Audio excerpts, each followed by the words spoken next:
আসসালামু আলাইকুম ভাই বোনেরা, কেমন আছেন? আশা করি ভালো আছেন। আজকে আমি ভুনা খিচুড়ি করব। প্রেসার কুকার চুলায় দিয়ে দিছি, এখন আমি তেল ঢেলে দিব। খিচুড়িতে তেলের পরিমাণটা একটু বেশি লাগে, কম হইলে খিচুড়িটা ভালো হয় না দেখতে এবং খাইতেও অত ভালো লাগে না। পেঁয়াজ কুচি দিয়ে দিলাম,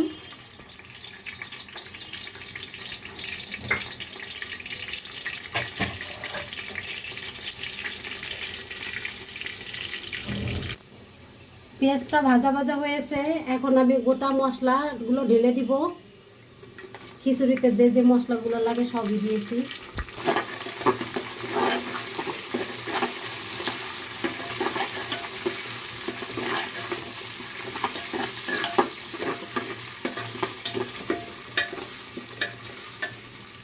হলুদের গুঁড়া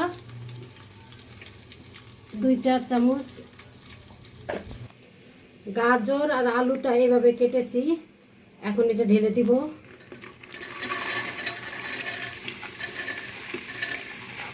খিচুড়ি দিয়েই করব, সবজি দিয়ে করলে খিচুড়িটা খেতে ভালো লাগে। সবজিগুলোকে আমি ভালো করে কষিয়ে নেব।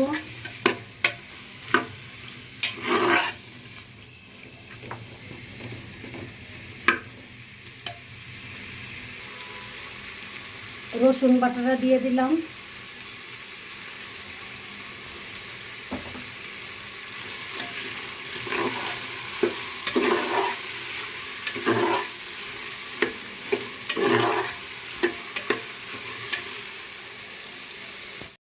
স্বাদ মতন লবণ দিয়ে দিলাম।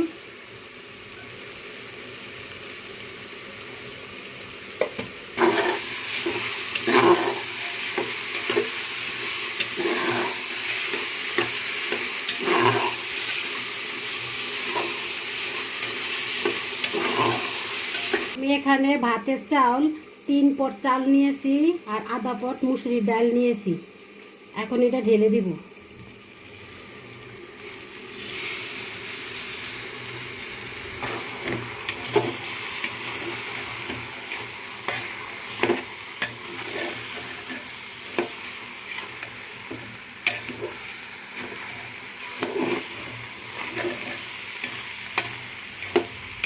আমার কাছে প্রেসার কুকারে এভাবে ভাতের চাউল দিয়ে খিচুড়ি রান্না করলে খুবই ভালো লাগে।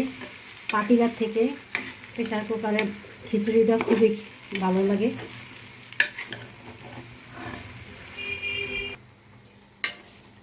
তিন পট চাউলের জন্য আমি 6 পট পানি দিয়েছি, ফুটানো পানি। এখন আমি সব পানিগুলো ঢেলে দিব।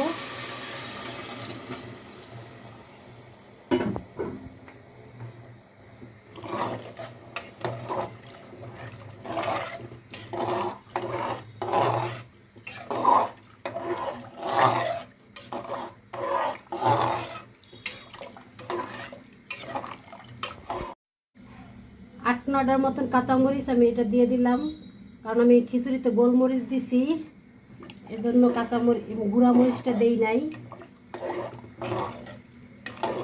গোলমরিচ দিয়া আর কাঁচামরিচ দিয়া খিচুড়ি রান্না করলে খুব ভালো লাগে।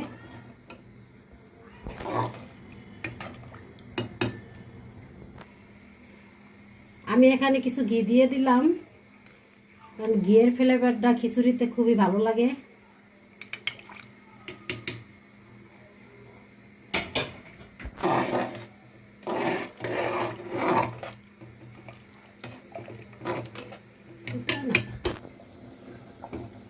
খিচুড়িতে বলক এসেছে, এখন আমি প্রেসার কুকারে ঢাকনাটা লাগিয়ে দিব। এভাবে 6-7 মিনিটের মতন রান্না করব, তাইলে খিচুড়িটা হয়ে যাবে।